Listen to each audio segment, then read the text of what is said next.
Selamat, selamat pagi, Bapak Ibu Saudara sekalian.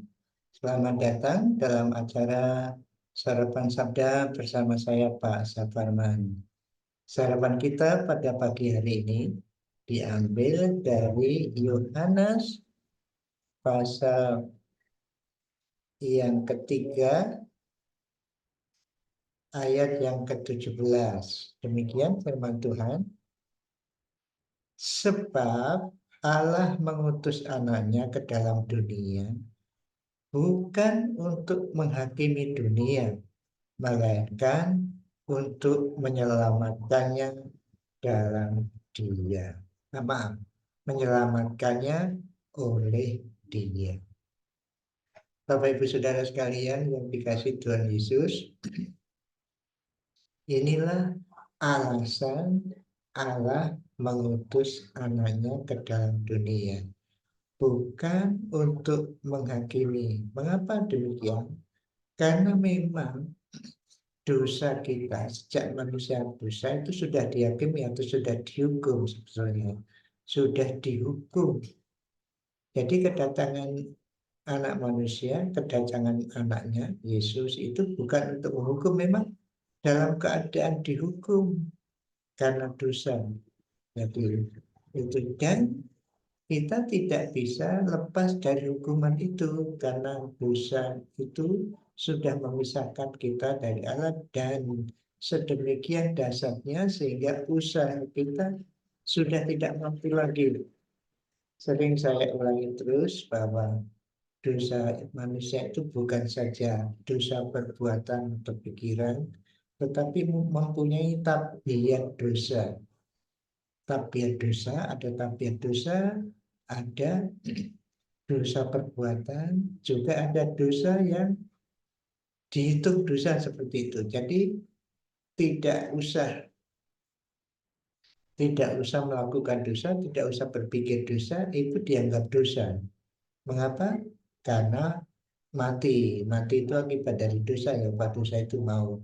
Bayi itu tidak berpikir dosa, tidak melakukan dosa, tapi mati juga. Maka itu tanda petik itu disebutkan dalam istilah kami itu dosa diperhitungkan.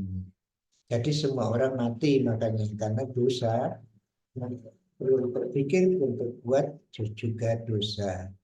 Nah, dosa yang semacam ini, dosa yang bertumpuk-tumpuk itu menyebabkan kita tidak bisa dengan usaha kita sendiri itu bisa memperoleh keselamatan. Nah, itu istilah Kristen lagi ya.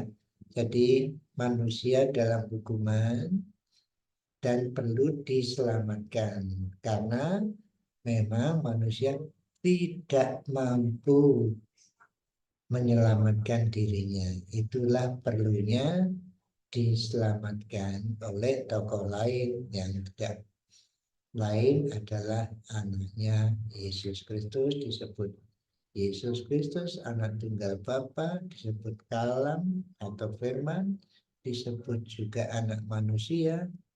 Nah itu disebut juga Kristus nantinya seperti itu.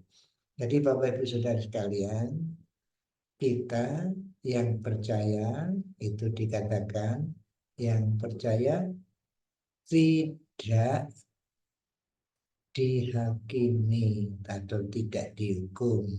Tapi penyelamatan itu harus oleh dia, yaitu oleh anak itu. Mari kita mensyukuri bahwa kita telah diselamatkan bebas dari hukuman.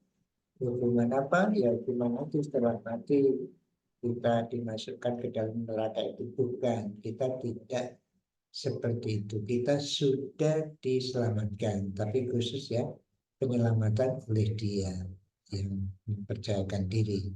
Seperti yang diulang-ulang dalam dalam Injil Yohanes ini, terus percaya, percaya, percaya. Mungkin nanti banyak sekali, ada 98 kata percaya diungkapkan dalam Injil Yohanes. Untuk menjelaskan supaya Bapak Ibu Saudara dan saya percaya atau mempercayakan diri, tepatnya menggantungkan diri kepada Kristus yang telah menjadi anak tunggal Allah. Mari kita bersyukur atas keselamatan yang kita miliki ini. Bagaimana cara bersyukur? Ya, kita mengucap syukur kepada Tuhan, tapi juga mungkin dengan cara menjelaskan pengalaman saudara dengan orang-orang lain yang perlu keselamatan ini. Tuhan Yesus, terima kasih atas kedatangan ini, bukan untuk menghukum kami, tapi untuk menyelamatkan. Terima kasih atas keselamatan yang Tuhan berikan kepada kami. Hari ini biarlah kami menikmati keselamatan itu dengan bersyukur dan juga bisa menjelaskan kepada orang lain yang perlu kami jelaskan. Terima kasih Tuhan. Amin. Selamat berkarya Bapak Ibu Saudara sekalian. Tuhan Yesus memberkati Bapak Ibu Saudara dan saya. Amin.